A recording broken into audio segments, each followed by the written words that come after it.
Last year, we had many players with breakout seasons like Dansby Swanson, Nestor Cortez, Michael Harris II, Zach Gallen, Andres Jimenez, Alek Manoah, and many more. In this video, I'm going to go over 10 players that I think have a good chance to have a breakout season in 2023. Let's get to it. Before I get started, if you are new to the channel, think about subscribing down below to help us get to 30K by opening day. Hit the like button, the bell button, the share button, hit all the buttons. Starting off my list at number 10, I have Brayan Bello. Let's just get my Red Sox bias out of the way early. I'm going to go with Brayan Bello, but in all honesty, I do think he can have a breakout season. Taking a look at the numbers from 2022, 13 games, 11 starts, just under 60 innings pitched, so he did have himself quite the cup of coffee last year. Now, taking a look at the ERA, doesn't look all that great, a 4.71, but the FIP at a 2.94, that is really good. The xFIP was under a 4, so pretty solid projected numbers there overall.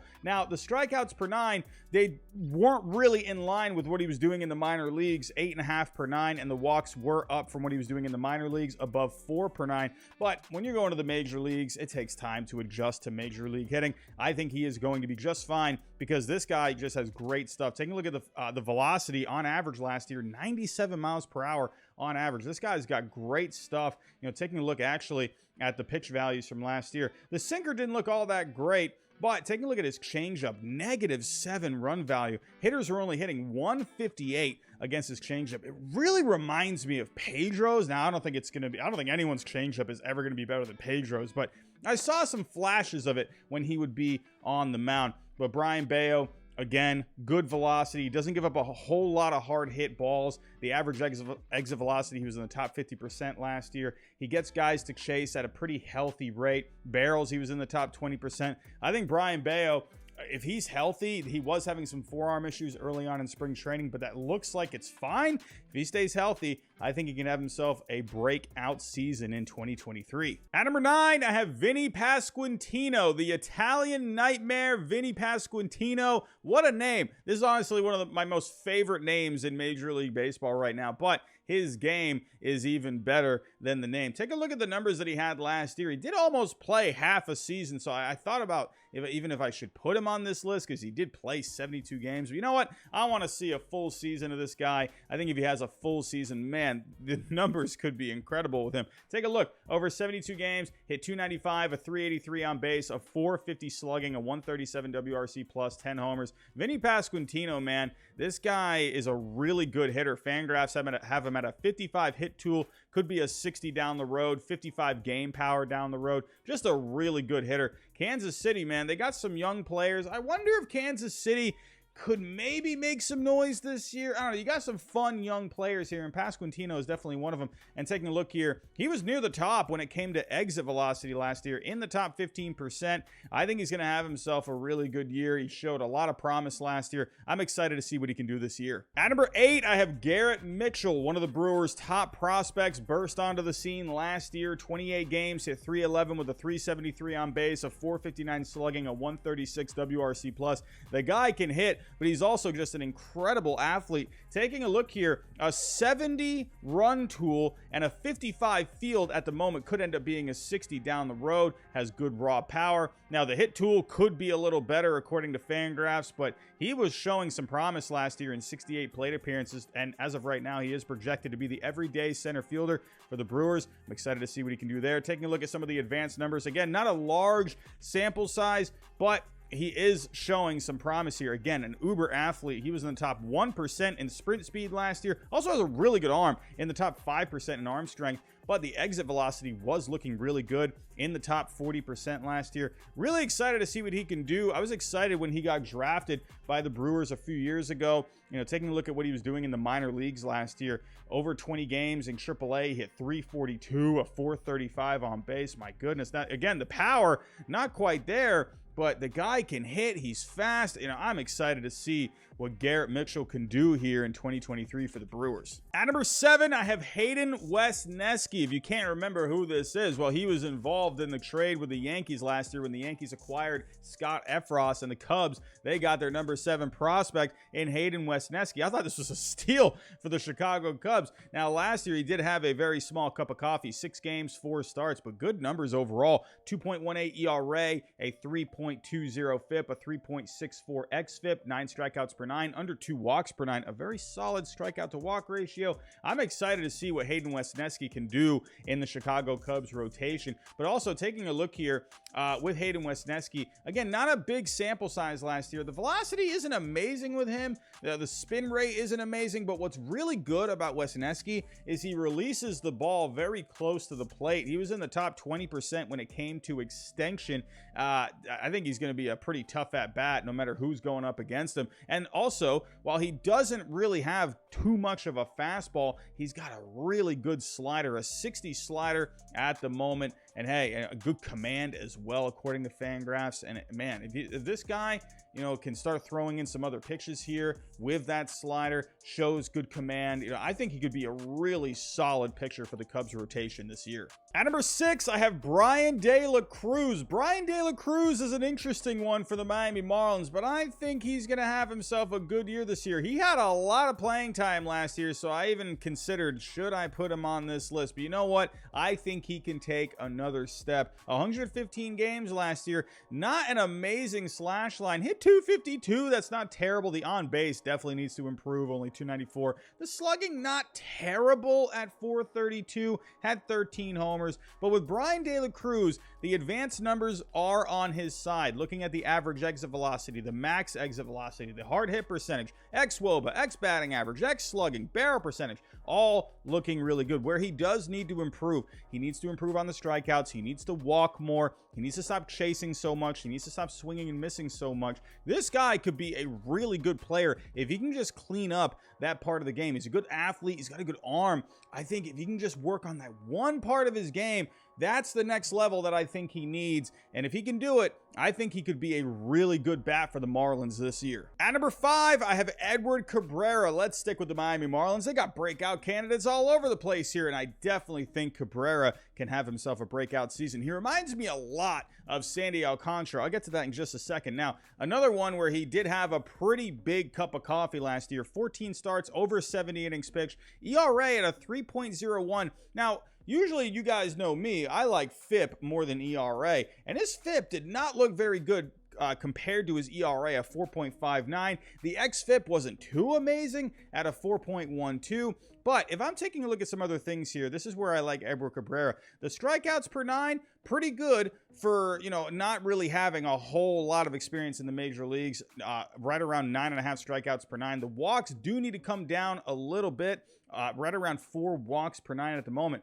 But with Edward Cabrera, he's got really good stuff, averaging 96 miles an hour last year. And taking a look at the advanced numbers, he doesn't give up a lot of hard contact. Average exit velocity, hard hit percentage looked really good last year. Whiff percentage, strikeout percentage, all look good. Chase rate, everything is looking pretty solid, minus the walks. He does need to get the walks down, and he needs to limit the barrels if he can. And this is where he kind of reminds me of Sandy Alcantara. Now, if we go take a look here, last year when he did come up for a little bit, he was throwing his fastball at 38.6% of the time. He actually dropped that down to 20% of the time. And if we take a look here, when it comes to Edward Cabrera, he has a sinker as well.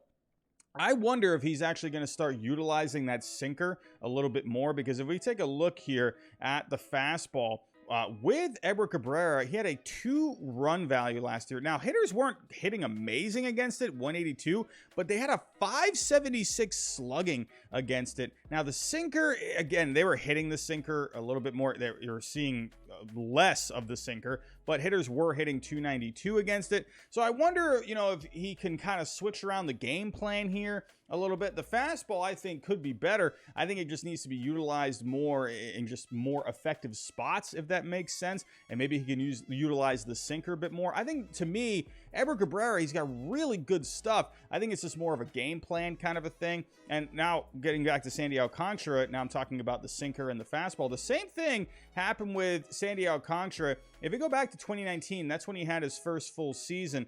Now, if we take a look here, fastball was at 30.2% of the time in 2019, and then it dropped down to 24.8 and then 21.6 while he started using the sinker more. Now this year he actually used the sinker and the fastball right around the same amount. So I wonder if Cabrera kind of starts going that way a little bit. It's kind of when you look at the stats as well, Alcantara, very similar. 2019 had a better ERA than the FIP and the xFIP, but then those numbers started coming down as well. Again, I see a lot of similarities here with Alcantara according to the numbers, but either way, Edward Cabrera, I'm excited for him because this guy, he's just got great stuff. Now, the Marlins, they did trade away Pablo Lopez, but I think that rotation is going to be completely fine. I'm excited to see what this guy can do this year. At number 4, I have Johan Oviedo. Oviedo came over in the Jose Quintana trade with the Cardinals back in 2021. And while the Pirates have a lot of fun players in this organization, they're a team that is definitely on the rise.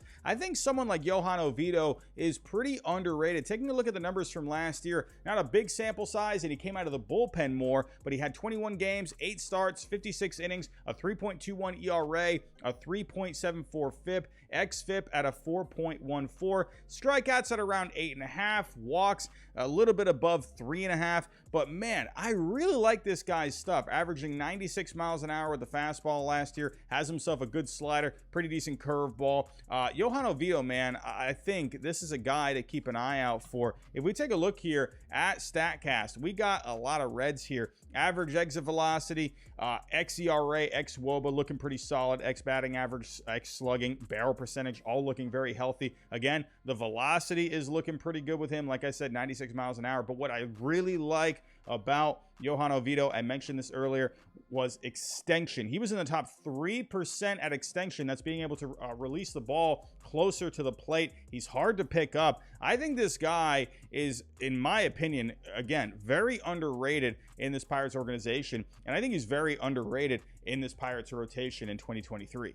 At number 3, I have DREY Jameson. I think the Arizona Diamondbacks could be a sneaky team this year, kind of like how the Guardians were last year. And one reason is DREY Jameson. Keep an eye out for this guy. A very small sample size last year, 4 starts, but the numbers looked really good. A 1.48 ERA, 3.19 FIP. He's got some good grades here. Fastball at a 70, slider has a future potential at a 70. Right now they're listing at a 60. A 50 curveball has a future possibility of a 55 changeup. Needs to work on the command just a little bit, but he was keeping the walks down last year pretty well, right around 2.5 walks per 9, right at around 9 strikeouts per 9. Guy's got good stuff, man. The fastball right around 95.5 miles an hour. Average. I mean, this is a guy, I think he's going to have himself a lot of success with the Diamondbacks. If you take a look here, he's in the top 25% in fastball velocity. Again, not a big sample size, but he showed a lot of promise last year. And taking a look, you know, in the minor leagues, you know, believe it or not, in AAA, he had 21 starts, 22 games. The ERA and the FIP and the xFIP looked terrible. When he came up to the majors, though, he was looking really good. AA, again, that was a pretty small sample size as well. 4 starts. Those numbers look pretty good. So he's had his ups and downs, you know, in this organization. But last year against Major League hitting, he looked really good. So, in my opinion, I think DREY Jameson, keep an eye out for this guy. I think he absolutely has the potential to, you know, could he be the level of a Zach Gallen? I'm not quite sure about that. That's another one. Zach Gallen last year, a breakout guy for the Diamondbacks in 2022. Could DREY Jameson be the same? I don't know, but I do like the potential of him. At number 2, I have Hunter Brown. Hunter Brown has quite the opportunity here. Lance McCullers Jr. not going to be ready for opening day with a forearm issue, still having issues with the arm. But Hunter Brown, he could absolutely take advantage of this. A very small sample size last year. 2 starts, 7 games, 0.89 ERA, a 1.98 FIP. Taking a look at the grades, 60 fastball, 60 slider, a big curveball at a 70. Needs to work on the changeup and the command a little bit. The numbers last year, again, looking solid, very small sample size, right around 10 strikeouts per 9, 3 walks per 9. But in the minors last year, he had 23 games, 14 starts, 106 innings, over 11 strikeouts per 9, under 4 walks per 9. Again, needs to work on the command a little bit, but good ERA, good FIP, good xFIP. And he actually pitched in the postseason last year for the World Series champion Houston Astros.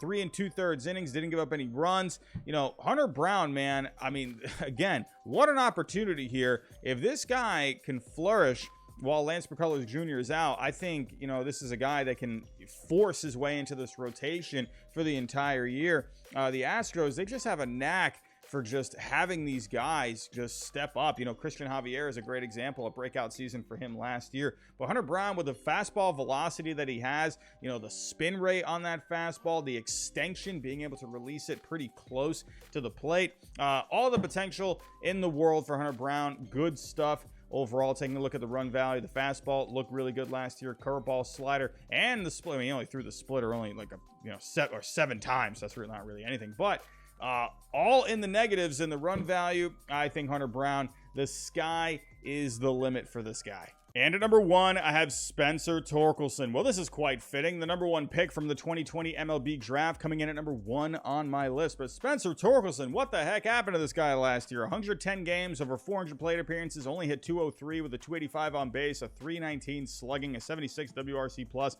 only 8 homers. I mean, my goodness, he got sent back down to the minor leagues, came back up in September, still didn't look amazing when he came back up. Only hit 219 with a 292 on base, a 385 slugging, over 106 plate appearances. He did have a couple of home runs in that last series against the Mariners. He did say that was a bit of a confidence boost for him going into the offseason. But with Spencer Torkelson, I still think there should be a lot of confidence with this guy moving forward. Again, what he showed in college, this guy was a monster for Arizona State. I mean, my goodness, go check out the highlights. He was hitting absolute tater tots against good competition at Arizona State. But with Spencer Torkelson as well, he did show some pretty decent advanced numbers, even though he really struggled. The exit velocity still ranked pretty well. Right near the top 20% when it came to average and the max. He still wasn't chasing a whole lot in the top 25%. He was still walking a pretty healthy amount, a lot of hard hit balls. I think Torkelson here, I still think there's a lot of room to grow. If we take a look here at the minors, he really only had 1 year in the minor leagues. I know he was, you know, like coming out of college, he was looked at as one of the most advanced hitters coming out of college in the history of the game. But, you know, 1 year in the minor leagues, you know, he got fast-tracked, in my opinion. You know, could he have had more time in the minors? I don't know. Who knows? But with him, I think he is going to be just fine. There have been many guys that have gone off to slow starts in their career. One guy that he got a lot of comparisons to coming out of college was Mike Trout. Mike Trout, if you remember, back in 2011, he was not really all that great that year. In 40 games, only hit 220 with a 281 on base and a 390 slugging. Hey, guys just have bad rookie seasons. Actually, Mike Schmidt is another guy. Mike Schmidt in 1973, this is a Hall of Famer here, Hall of Fame third baseman, arguably the best third baseman of all time. Look what he did in 1973 over 132 games. He only hit 196, a 324 on base, a 373 slugging. I mean, come on, even Mike Schmidt, a Hall of Famer, got off to a really slow start in his career. That's when he really after that, he really picked it up and went on to be one of the greatest third basemen of all time. I think Torkelson is going to be just fine. The advanced numbers are there with him. I think, you know, we've seen many high draft picks, you know, many sports where they struggle in their rookie season. Torkelson, I think he's probably putting a lot of pressure on himself. Went into the offseason this year. I think he worked on some things. I think he's going to be just fine. We got some new hitting coaches in Detroit as well. I think Torkelson is going to end up being just fine. He is my number 1 breakout candidate for this year. But that is my list. Tell me what you think down below. I know there's a lot of breakout candidates, so please let me know down below in the comments. Who did I miss? Would you have any guys higher on this list? Who do you think is going to be the number 1 breakout guy this year? But that's all I have for right now, everyone. Thanks for watching, and I'll talk to you next time.